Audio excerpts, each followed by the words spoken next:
There we go. Hi, nice to Hey, meet you. yeah, you too. This Hello. is your house or your room? This is my office. Yeah. Very Yeah. cool. This is my office. I call it my jungle. I've got Yeah, I was gonna vines. say I like the jungle look.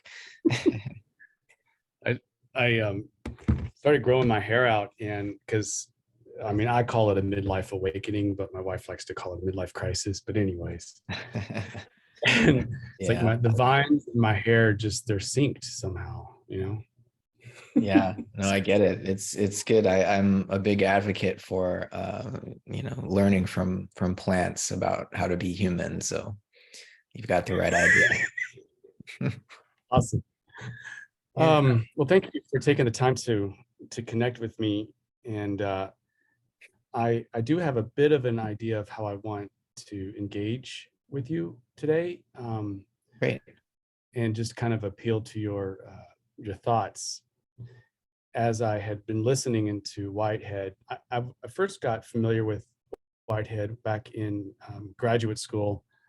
I went to Boston College, um, and I did a master's in theology in addition to um, clinical social work. And so I remember reading a few articles, but I mean, I was just so inundated with all kinds of stuff. I didn't get to really go into it. Are you there? Okay. Yeah. Um, and then, but reconnecting with Whitehead through you and other people, I really do get a sense that Whitehead and the law of one are really congruent. Now, I've been steeped with the law of one material now for about 13 years, and I've not had a chance to really talk to a philosopher, because I guess the timing wasn't right until now, about how I understand the cosmology and cosmogenesis given the law of one. And I wanted just to share some of those insights with you, and then see what what might be congruent there from your perspective, or interesting at least. Yeah. So in part, it's nerdy. It's going to be super nerdy. That's fine But with me. yeah. I'm a nerd. And yeah, I don't know too much about the law of one. I mean, I'm familiar with it sort of in general, and um, haven't myself kind of gone deep into channeled material of any kind, though I do find it, I'm open epistemologically to the possibilities of such transmission, let's say. And I think there are various ways of understanding it that would make sense to me, so I'm eager to learn more about the connections that you have found with Whitehead's cosmology. So yeah, let's go there. Okay. I don't typically delve into channel material in general, but this particular material I was introduced a few years ago, about 10 years, and it affirmed everything I'd already kind of known at a deeper intuitive level, but it also corroborated a lot of the stuff that I had gone through in the mystical Christian search, plus good psychology. So I kind of hold it as a paradigm, or a really high place in my mind as to which I compare other philosophies or material. Not to say that it is not distorted. There's distortions there, and in fact, the source of it claimed that they're not enlightened and they're still on the journey too, which I like. Mm-hmm. So I'm just going to jump in.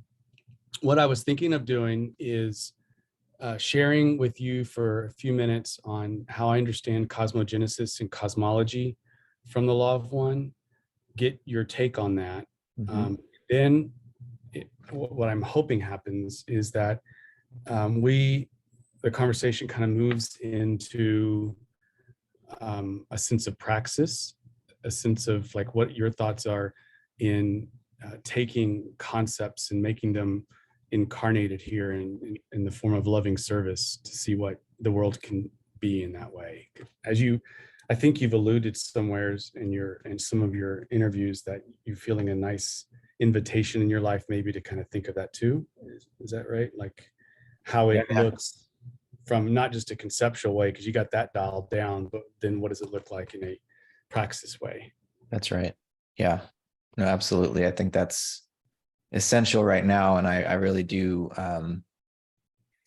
feel responsible as, as an academic. I do scholarly work and it's not always as accessible, but I also want to make sure that I can translate that into something that can be relevant to everyday people who care about what reality is and how they fit into it. So yeah. Yeah, exactly. Okay, good.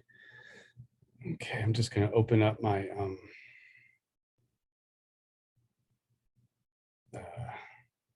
well, as I'm looking for this, tell me what the weather's like there. And you're in what part of California? Northern California, Sonoma County.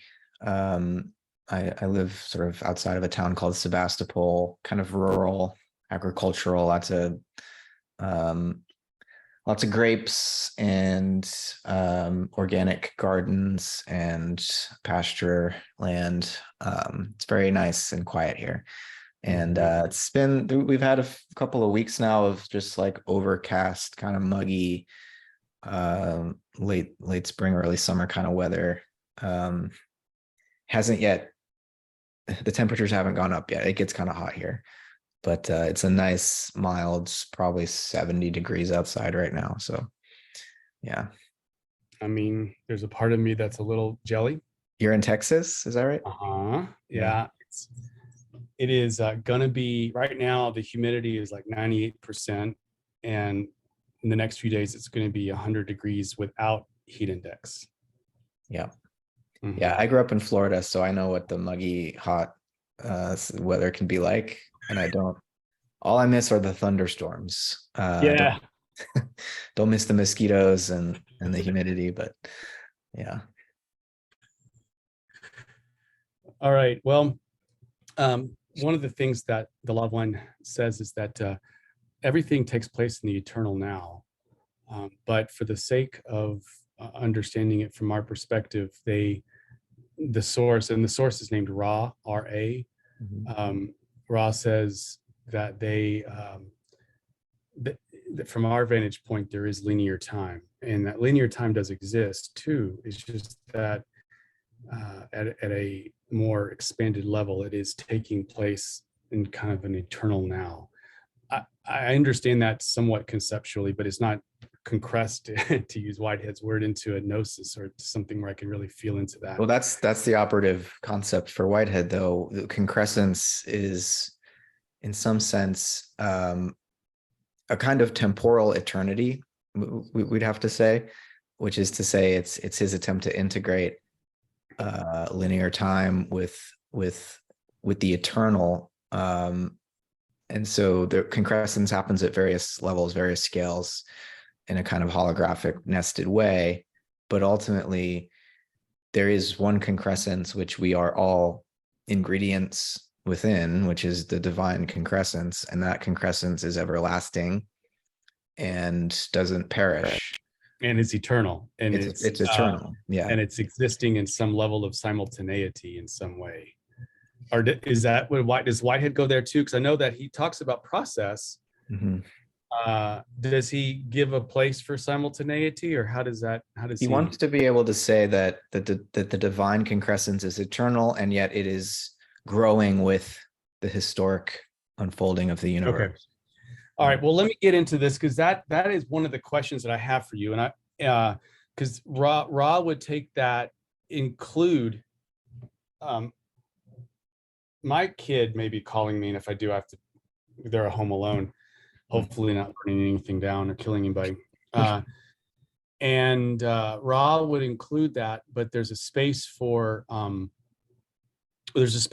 things that Whitehead doesn't say, and so I'm just curious about that. So as our conversation unfolds, anyways, some of this can I just ask briefly, quickly? Yeah. Does Ra present her itself as a sun god, like akin to the Egyptian, or is this a solar logos deity, or what's yeah, okay, background? Good. Yeah, give me 3 minutes to talk about who Ra is, perhaps. Okay. Yeah. Ra is a if we have chakras and energy centers, then, and if as above, so below, then there's a way in which that which transcends us and includes us also has chakras. And those chakras are called densities. Densities, at least in the law of one, densities in terms of how dense love and light is compacted. And there are different bandwidths of consciousness that build upon each other, just like our chakras do. It's like a spiral that gets ever more expanded. And we are in Earth, where it's a third density planet. Well, Ra would be a sixth density, what's called a social memory complex, or you could call it a compressed society, I guess. And it's a united organism of billions of souls that, through the process of natural evolution, become one and act as one, even if there are individuated sentient beings within the one, but they're united at a level of gnosis, that we would know. And so Ra came, they responded to a call of humanity at a certain time in our own evolution of waking up to the sense that third density with a veil. I'm jumping ahead, I'll come back to the cosmogenesis, but third density has a veil in it of, we don't know that we are one with everybody, and we don't know that we are one with God, that there's a way in which this veil of forgetting is placed between the unconscious and conscious, and there's an absolute purpose for that. And that causes a sense of confusion in third density beings at a certain level of their evolution. So there, a call for aid comes, and Ra talks about how the one infinite creator is like a being with one body. And so just as you have maybe a cut on your leg and you would have to address that, we are a cut on the leg, let's say, through our calling out, to which Ra would be, in, I guess you could call it God's active service. But the social memory complex, and it originally,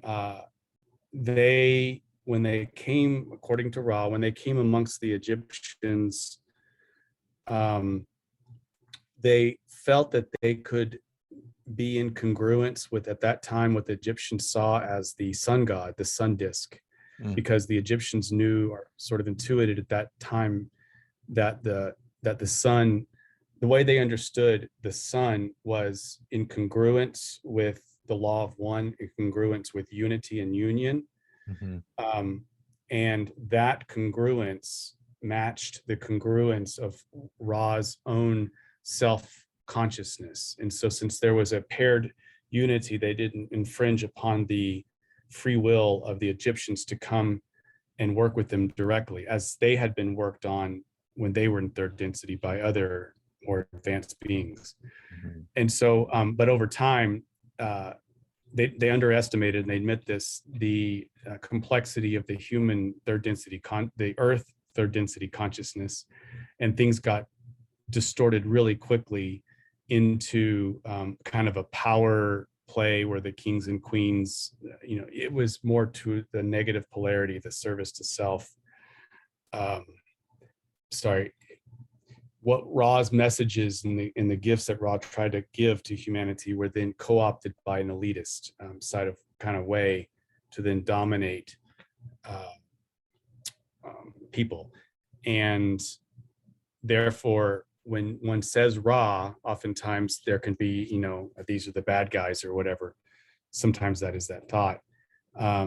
But according to Ra's own statement, is that they're now trying to help balance out the thought forms that they had created by intervening or intervening with humanity. And then those thoughts then and their interventions get distorted, and a karmic kind of trail leads on. So yeah, when Ra is the connected with the Egyptians, but it's not as probably the lore would say.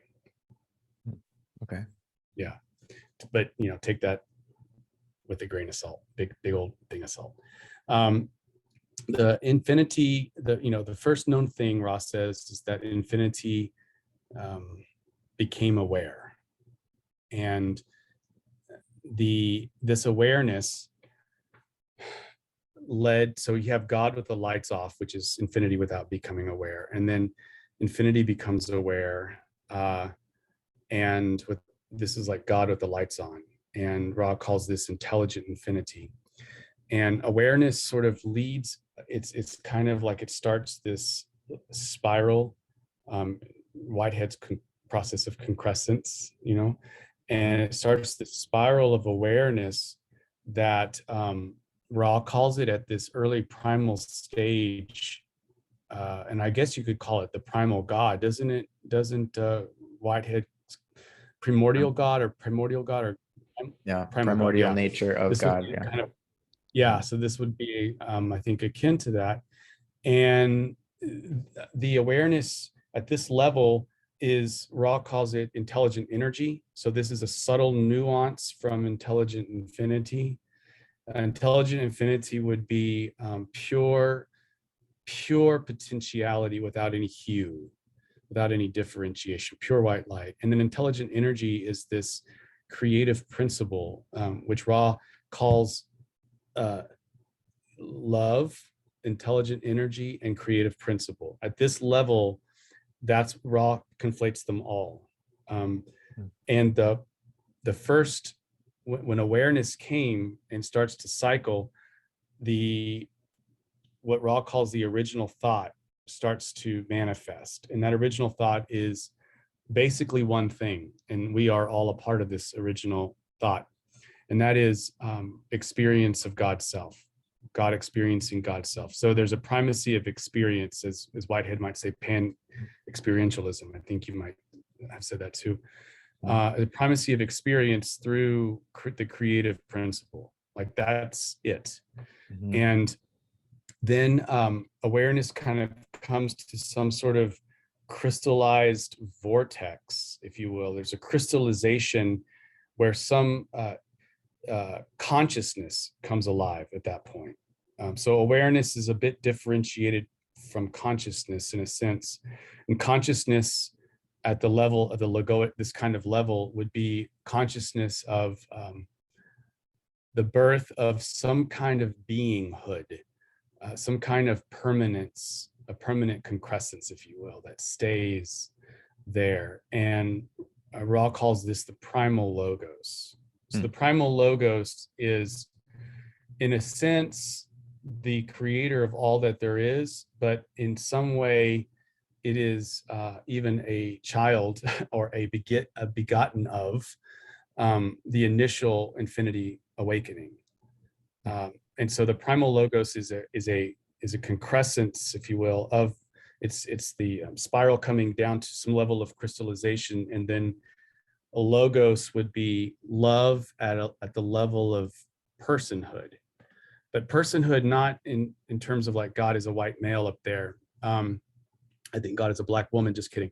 I think God as the word person. I'm sure you're familiar. It comes from the Greek personare, and this idea that it's a sounding through, that infinity is able to sound through itself through some sort of stable beingness. Mm-hmm. It's kind of how, I guess, personhood is understood by Ra. So therefore, we have the primal logos would be what I would understand as Whitehead talking as everything is in process, because the primal logos is becoming as the entire universe goes through its evolution. So thanks for laying this out. It's very, very, it's fascinating. And I think I do sense the correlations with Whitehead, but I was reading the primal logos more in terms of what Whitehead calls the initial aim, or the initial eros, eros, which would be the way that the primordial nature of God participates in the experience of each creature, of each finite actuality, as a source of, Whitehead says, relevant novelty. And so this, if this correlation is accurate, it would mean that the primal logos is a sort of it functions in each moment of our experience as a kind of whisper of what the most ideal choice would be for us to make in that situation, and but is not determining what choice we make. There's freedom there.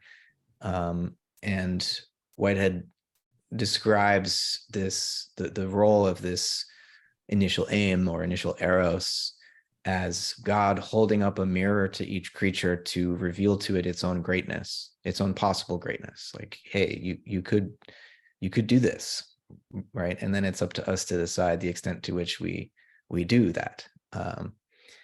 And there is still freedom, though, for each creature to decide not to actualize the highest, most beautiful ideal in each moment. And indeed, much of the contingency and what, from a religious point of view, we would call evil in the world is a result of our freedom to not do exactly as God suggests. Mm-hmm. Yeah, that's good. What Ra would say on that is the primary eros, which I love Elia Delio's work on this, and of course Teilhard de Chardin, and is this idea that with the onset of awareness and then the movement into what Ra would call the primal logos, there was an automatic at that point result of that, and that result was with the original thought, which is to experience oneself. It necessitates an original desire, which is the telos. That is the ultimate telos. And the ultimate telos is that all entities seek and become one.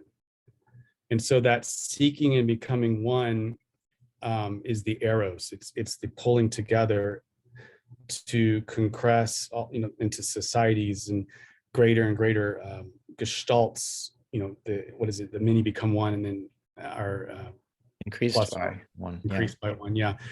The force behind that would be the original desire. Mm-hmm.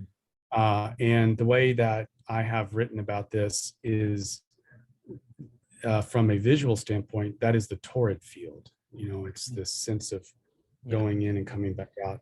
And everything would be kind of a hologram or a holon of that torrid field. Everything is a torrid field within torrid fields, and just goes on into this greatest wholeness. Right. Yeah, I don't know that I could do better than that image. The torus really does capture this universal dynamic of a movement into and through and back out of and back into again this this oneness, right? And it can apply. It's almost, it's holographic, right? It applies to the whole and then to each of the apparent parts, which are themselves sort of recapitulations of the whole. Because Whitehead also has what he calls the consequent nature of God. And again, similar to what you're describing, he says that the primordial nature of God is not conscious. God only becomes conscious in the consequent pole as a result of relationship to the world. That's right. That's what Ra would say too. Yeah. So there's a lot. But one of the things I think Ra would make a nuance on that is consciousness for Ra, one might say the world has a spectrum of becoming.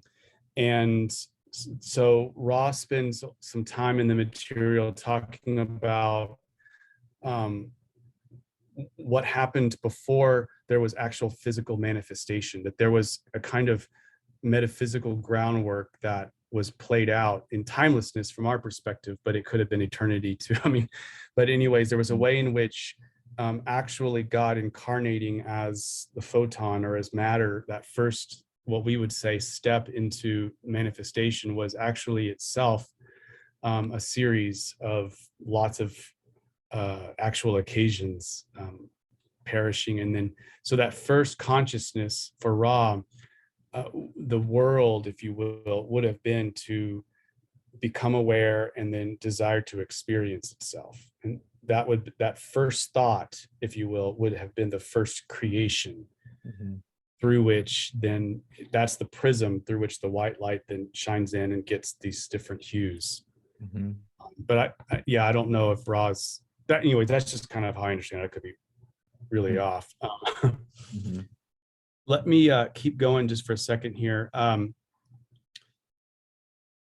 So I want to say that the telos as the universal, I mean, the original desire is always unified diversity. That is the, I guess in Christianity, we would call that the Holy Spirit, but it is eros, is divine eros that pulls things together.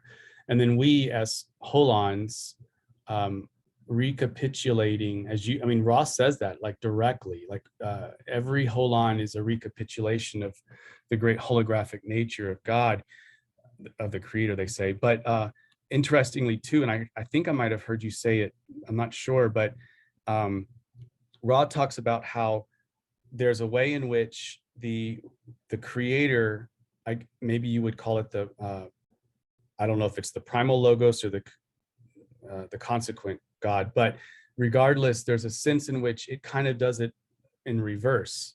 Or no, we do it in reverse to it, because there's a way in which we are recapitulating in reverse our discovery of awareness. There has to be a telos just in front of us, that eros that calls us forward to then manifest, make decisions using free will and manifest into incarnated embodiment. Yeah. That according to our desire. Does that make sense, or what are your thoughts on that? Yeah, I mean, this is akin to Whitehead's sense that in some ways God's concrescence occurs in the reverse order to how finite occasions of experience concress. Finite occasions begin in their physical pole and inherit a past, and then the mental pole supplements that inheritance with novelty. Whereas with God begins with the mental pole, you could say. Yeah. With this kind of conceptual realization, or appetition, or evaluation of the realm of infinite possibility. And then God's physical pole would be the consequent pole of God, which is feeling how all of the finite actualities decide to respond to the primordial pole's conceptual realization. So there's a kind of inversion there. It's a little bit more complicated than that, because there are some ways in which, well, I could just briefly say, yeah, please. Even finite occasions of experience, because we are in our physical pole, Whitehead says, each finite occasion is feeling the initial aim of God, the primal logos, if you want, or the initial eros, where we feel that in our physical pole. And it sort of sets the concrescence in motion. And so to that degree in which we are feeling God's mental pole in our physical pole, which Whitehead calls a hybrid prehension, even our concrescence works in the same order as God's. It's just the only difference here still is that God doesn't have a history. God's conceptual evaluation or appetition in response to infinite possibility is eternal. There's no past that God needs to conform with or worry about, right? Whereas for us, we do have a history. That might be what Rod talks about means in terms of the eternal present. What you just said, that might be the way they understand that. Mm-hmm. That's a really good way to look at, because it's eternal and there is no past or future. Therefore, it is irrelevant to talk about. I mean, the present would just be our English word to put there. Right. Yeah. But Okay, in Whitehead's scheme, there is this sense in which, creativity is his ultimate category, and God is a creature of creativity. And Whitehead seems to argue that while there is this aspect of God that's eternal, there's something, it's precisely because of the the unrest and the perpetual advance of creativity, that God has a consequent nature. And Yes. so God remains eternal, but God also has this historical dimension of growth. And so, like, Whitehead doesn't want to say that the historical process is an illusion, as though it were extraneous to God's nature. He's like, no, God's nature includes history, but transcends it. Yeah. That is how Ra talks about it. And I've spent a lot of my time writing on, for some reason, my particular vocation in some ways is to connect with the New Age folks. Mm-hmm. I don't know, because there's so much, from my biased perspective, judgment, of course, there's a lot of spiritual bypassing in so far as not seeing that the manifested world is actually the great jewel. I mean, that is the way God fully expresses. I mean, it's all here right now. The plenum of God is right here in this tree in front of me, in my body in this moment. And God, and so Ra does talk about, and I think that's the glory of God, that every moment is the greatest glory, sacramental nature of the present moment is God experiencing God's self at the highest holy levels. Mm-hmm. Mm-hmm. Yeah. Yeah. And I mean, I should just say here, there's so many millions of people inspired by New Age material, right? Mm-hmm. Whether it's the Ra and the Law of One, or whatever. I don't even need to mention the other ones, but I don't want to leave anyone out, because someone will be like, hey, you forgot. But Yeah. that those sorts of new religious movements and spiritual but not religious movements, if you want to put it that way, are so important now, because institutional traditional religions are failing us. And but it is kind of the Wild West, right? Because if you lose institutions, then you, on the one hand, you lose the dogma, but then it's also kind of a free-for-all, and it's like, well, anything goes, right? And who's the authority, and how do you decide what's BS versus what's legitimate insight into the nature of spirit and reality? But what bothers me is how so many people who are more inclined to whatever the sciences or a more practical outlook on life will dismiss this stuff as nonsense or wishful thinking or whatever, as if they don't also, in some way, or one way or another, have a metaphysics or have some kind of way of justifying that, getting out of bed in the morning to lead a meaningful life. Yeah. And so I really do think, as an academic philosopher, I need to find ways of integrating and translating these sorts of ideas so that they can be taken seriously, and so that we can begin to, in taking them seriously, develop criteria for adjudicating and judging ultimately, what is beneficial, what serves human flourishing, what is more or less epistemologically justified, and what sort of epistemology could we even develop that would allow us to filter out what maybe is less valid, right? But this is super important work, right? Yeah, I that you've just described my vocation right now. Nice. Yeah. But the weird, for me, it's always a span of the conventional and the cosmic, or the galactic, or you could say exoteric and esoteric. Mm. For me, it's of one thread, seamless garment, if you will. And what I'd say to that is, that's what I spend my counseling doing a lot of times, especially people who come in or more new agey, is for them, just to put it in a little bit of new age terms, is they have maybe a real desire from past lifetimes or whatever to work and hone in on their higher chakras, but their root chakras are absolutely not stable, because I know spiral dynamics is not is sort of becoming out of favor in the meta modern verse, but that was my first entree into that, so I'm a little bit more familiar with that language. But to put it in a spiral dynamics way. A lot of green people who are attempting to become yellow. Are you familiar with the spiral dynamics Yes. nomenclature? Okay. Yeah. Maybe a lot of green people are attempting to become yellow, really neglected, and they have a shadow in the blue, the red and the blue. And so I have to spend time with them actually honing in, loving the traditional values, the blue, the red, even their eros and their physical embodiment. And so for me, what I tell people is with them is the actual way up here, the way to ascension, because everybody wants to talk about ascension. So the way to ascend is actually to incarnate more fully right now. And let's talk about how to do that. And Yeah. so it'll be a lot of traditional work where discipline comes in, and looking at God, not only because these people are really, really ready to understand God, rightly so, as not something different ontologically than me, something that may transcend me, but nevertheless, it's kind of an ephemeral awakening and energy and so on and so forth.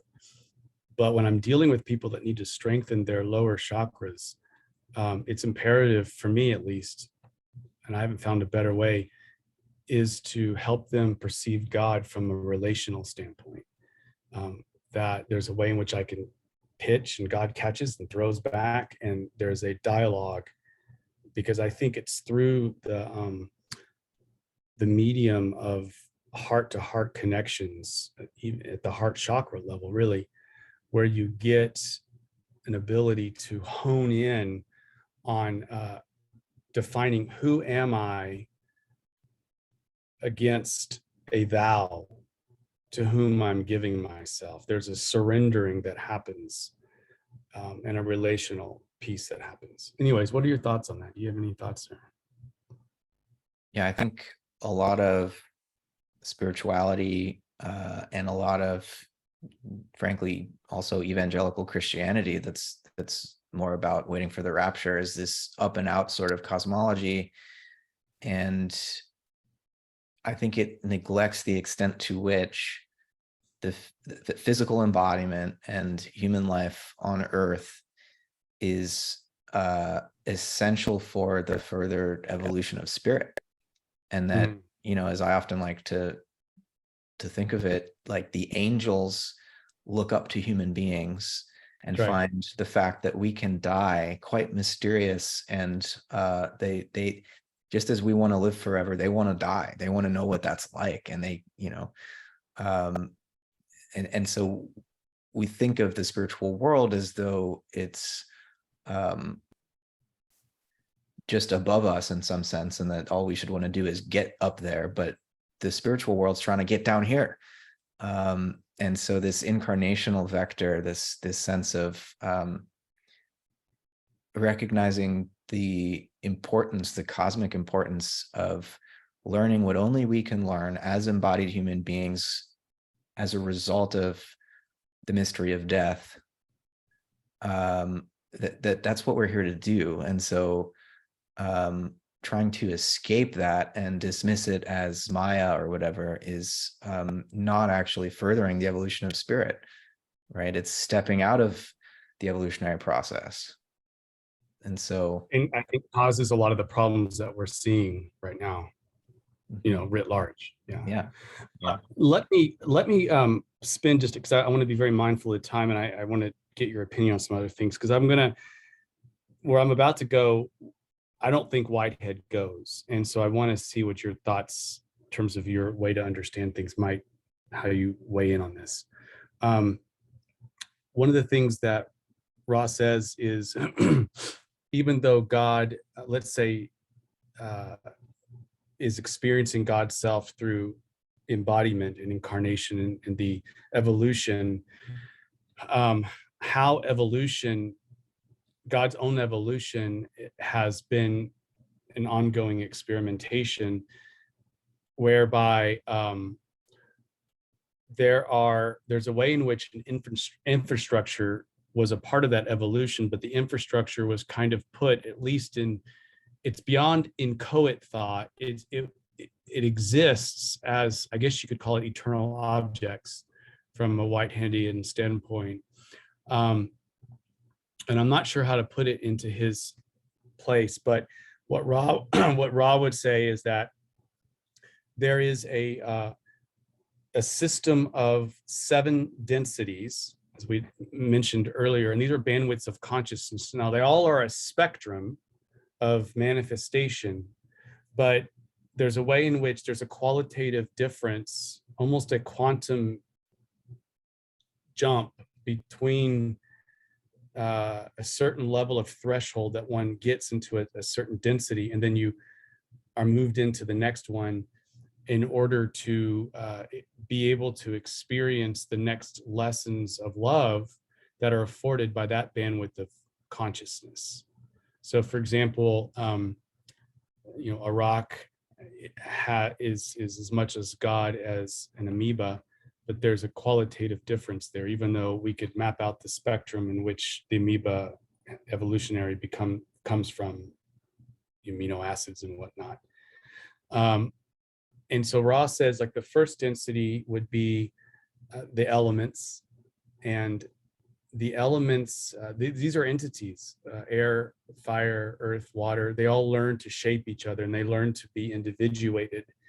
And then there's a movement into second density, and that spans the spectrum between, the prokaryotic cell all the way to advanced second density beings, which Ra, believe it or not, actually lists out 4 types of second density beings that actually can get enough self-awareness that's the prerequisite, a certain threshold of self-awareness to move into third density. And those 4 beings are the most common would be animal. The second are actually plants. You can have a sense of an old soul in a tree, or something like that, especially if they've been around other third density beings. Third density beings can actually, if you will, awaken self-awareness in certain second density upper echelons. And in rare cases, you have minerals, diamonds perhaps, or some jewels that are coveted that can gain some level of sentient awareness enough to then move into third density conditions. And then the very rarest type, Ross says, and this is the only time they ever talk about it, are actual places. So I'm thinking something like the Taj Mahal, or some place, even some sacred space where rituals and different things have occurred enough, and there's enough relationship that have formed between third density beings, humans, and then the second density areas, that they actually gain some level of self-awareness. But what Ross says is, once they reach a certain threshold, they don't, upon cessation, return back to undifferentiated consciousness of their species, say, and they move into the third density level of consciousness, which is the human being. And the human being goes through basically 3 stages. The first stage is where the self-aware being is more animal-like in terms of its discovery of itself, and only after successive incarnations does it actually begin to learn that there is such a thing as needs other than the survival needs that would be useless in terms of survival, but are nonetheless become more and more important. And Ross says at that level, at that point, a being does the one thing that is the requirement of third density, and that is to make a choice of polarity. And the choice of polarity is something that the being at an or subconscious way knows. There's a gnosis of the reality of evolution in terms of development of spirit, that becomes the light bulb goes on, and a person then makes a choice of, well, do I go positive in terms of wholeness, moving towards the path of wholeness and unity, or do I choose the service to self, the negative polarity that actually sees the positive path as less efficient and more folly? And they really do, and it's only 10%, Ross says, of the population or so, but will choose this path of ever purposeful choice of self upon others in terms of manipulation. And that itself actually creates its own pathway forward to fourth density.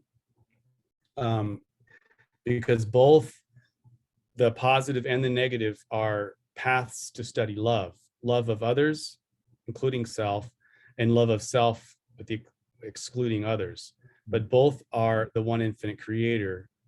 And the choice of polarity is imperative because this creates mutual catalyst, which creates an incredibly intense and vivid experience in third density that doesn't exist in any other densities or after either. Just the third density is 100 times more intense because of this this polarity that happens. And that's because we have what's called the veil of forgetting, where we are God who doesn't understand that we are God. And that is a very holy thing. The veil, even though it's caused a lot of problems and suffering, it's a holy thing because this is what angels long for, this sense of how can I be God and not know that? And wow, what an experience that is.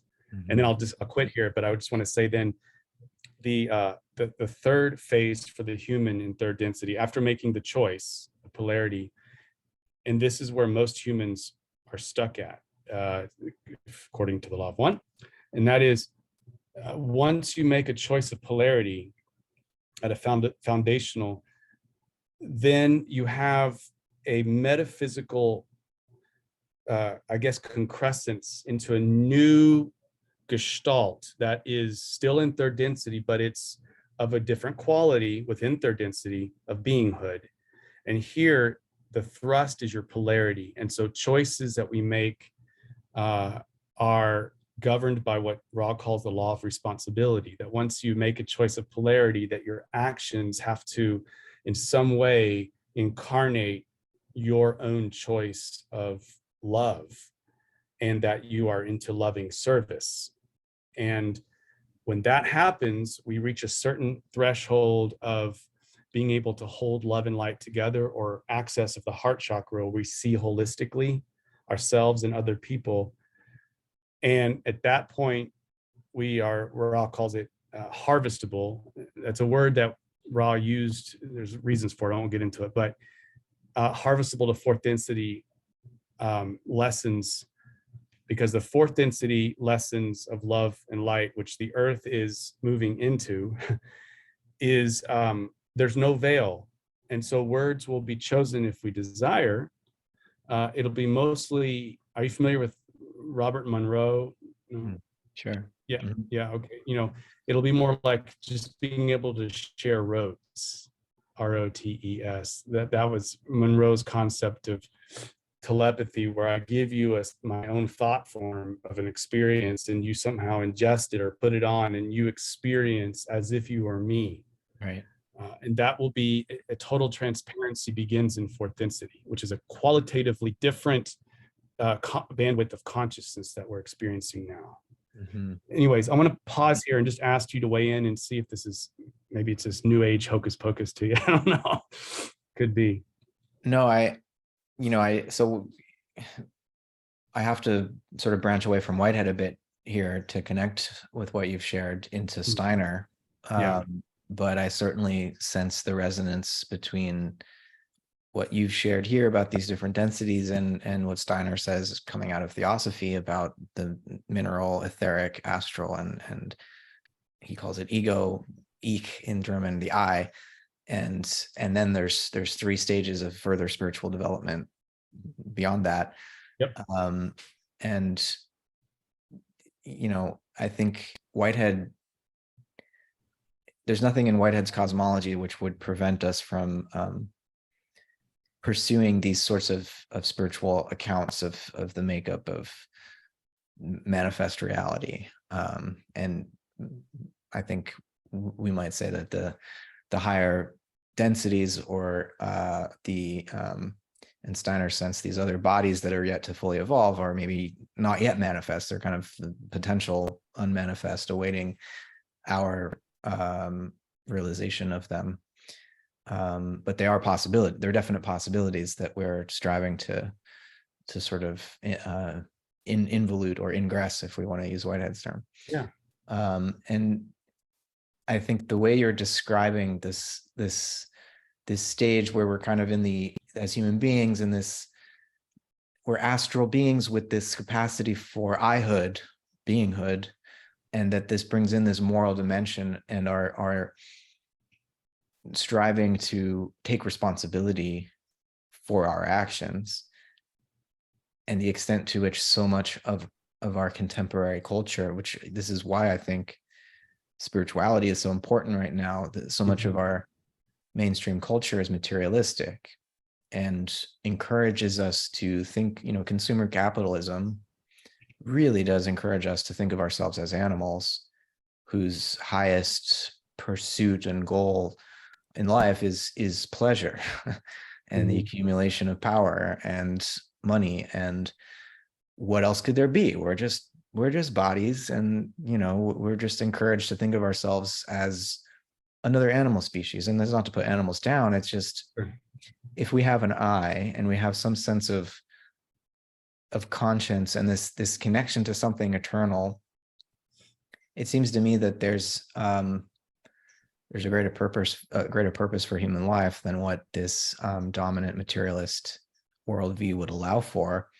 And we do great damage not only to ourselves, but also to the earth and to the spiritual world by not stepping up to the plate, and continuing to advance our own evolution. It's like, at this point, we have to become active participants. It's not going to happen for us, to us. And that's the threshold that's the precipice that we're, at this moment. And I have hope that we can find a way through this, but I'm also, there are a lot of signs that it's not going well. Right. So yeah. And that was one of the reasons why Ra felt that they could contact us. According to them, it's a 75,000 year cycle, the third density, and there are 12 major cycles, and then there are 12 minor cycles within each major cycle. And so the Jesus event, that's a whole nother, if you were interested, that's a whole nother conversation, because I do have, how do you blend all that? And I've got some ideas on that. But the Jesus Christ actual occasion, if you will, took place at the very beginning of the last minor cycle as an effort to create a pathway forward for humanity, given our particular collective, as one being, our particular inability to move beyond the lower chakras. And the Jesus event then would have taken, say, theology and philosophy that may have worked on other planets. Certainly with Ra, they talked about how they were primarily a philosophical, very harmonious, without much negativity, experience of third density. And their naivete, in fact, is what they are learning third density lessons, in a sense, as a sixth density being, vis-a-vis being our helpers to get into fourth density. But the point is that Jesus, when I lose my point, that, well, let me just say it this way, that the greatest problem that we have in third density is this blockage, which Ra calls bellicosity. It's a particular attitude, a warfare type attitude, that it becomes an unspoken and unacknowledged bias, that even when we are, quote, doing well in our religious systems, our political systems, and say doing the right things and checking off the boxes, that the system itself, because it's unacknowledged or unexplored, is actually existing within the particular energetics of bellicosity. That there is us and them, there is a scapegoat tendency that we never transcended. And even because we are cosmically moved into, Ra would say, the heart center of the chakra of God, if the galactic logos in the middle as one level of God, let's say, Ra would talk about having there being different phases, phases of the different chakras of God, and Earth has moved into the energetics of fourth density. So our cosmic bathwater, if you will, is fourth density love and light. It is all of this. But we as a particular entity, community, organism, we are not even ready for third density proper yet. We're still trying to figure out who we are, even as individual people, because the scapegoating process keeps us entrapped right down in that second chakra. Yeah. And so the main issues that we have are to break into our sense of who are we. And that's what most of my work is with counselors, is like defining, what do you want? Who are you? What do you want? And then how are you able to get a sense of hope? And then can you trust the process? And always I'm trying to couch this metanoia, I call it metanoism, couch it into an active service where people go and incarnate who they are, what their sense of hope is, and then trusting the process, which keeps us humble, that there is a process here. But those three things actually, by very nature of the cosmic laws, open up the bellicosity thought form inside, logjam inside each of us individually. So I'll just say, and I'll finish here and just ask you to weigh in. I want to be very respectful of your time, that the way that I'm trying to take all of this concept and the law of one and religious stuff and all that I love so much in counseling is to basically help people and create a praxis that's somewhat codified, a little bit like you had talked about, is that there's a rubric without it being bringing it into the level of shame or heaven or hell, but there's a rubric, and it's simple, and it's enter into solidarity with another. And that is a whole process on how to do that. I mean, that could be, lots of books are written on that. And I use several different ways to do that, but deep solidarity. And then from there, step 2 in metanoism is to instill a sense or cultivate hope, cultivating in the sense of like planting a seed or maybe watering a seed, but finding out from them vis-a-vis my relationship with them in solidarity, finding out what is the next thing that would be helpful for them in terms of expanding their sense of hope, larger perspective to which they belong into. And then the third step is to always surrender into this sense of process, which keeps us humble, that God is on process and we are on process. And I think by doing all of that, slowly we might move into a greater way to relieve that bellicosity and go into our hearts. So I don't know, what are your thoughts? And that's a lot I gave you, I'm sorry. No, it's okay. Yeah, I like that rubric. And, it seems to me, I mean, the way I think about this is that sort of the Christ event is this divine hand to help us enter into this fourth chakra heart space. But that Christic love doesn't automatically help us heal these lower chakra issues. We have to do that, but we have this love-centered being of light and warmth that's here to say, hey, I'm holding you through this and you got this, but we got to do it. And so that's a source of what gives me hope there. And I think it's the challenge is, okay, does it need to be, I don't want it to become a sort of sectarian religious thing, like, oh, you're saying everyone needs to become Christian. No, it's not. It's nothing to do with a religion. These are spiritual realities, and religions have formed around different spiritual beings. And if you want to call it Buddhist compassion, that's great. I don't care. But I do think that there are these real spiritual beings that we come into relationships with, and they can help us in our own process of learning and growth. I really do think, just to speak to the skeptics of all of this who might think everything we've just been talking about is totally BS and La La Land, that human beings need story. we Mhm. need um, we need a sense of a future that is meaningful and that can elicit striving from us.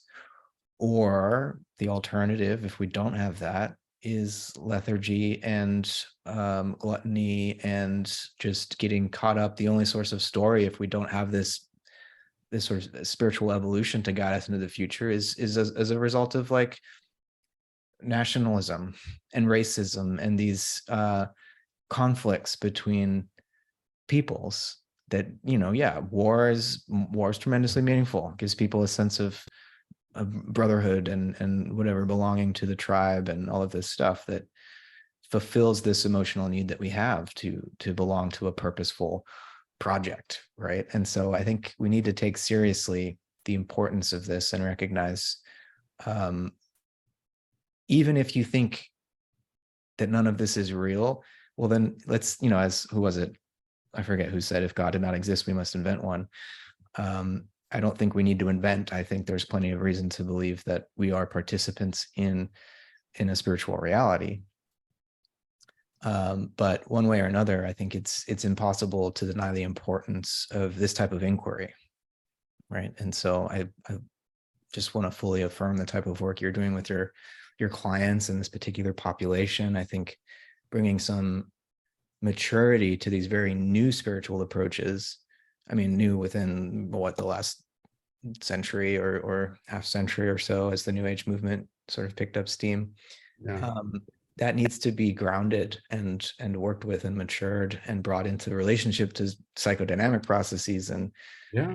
in a therapeutic context. So I think it's fantastic, the type of work you're doing. So keep it up. Yeah. Thank you. Likewise, I'm mirroring back to my admiration to you too. Thank you. Yeah. Well, thanks so much for just taking the time out and chatting. And this was really, it was fruitful for me, and it was lovely to connect with you. Yeah, likewise. No, I enjoyed learning more about this cosmology and the law of one and this channeled material, because there's so many resonances with the other traditions that I've studied, and with Whitehead's philosophy. So it's great to see that type of sort of independent convergence upon the same themes. So yeah, be happy to talk more and continue Yeah. the conversation. So let's Well, stay in touch.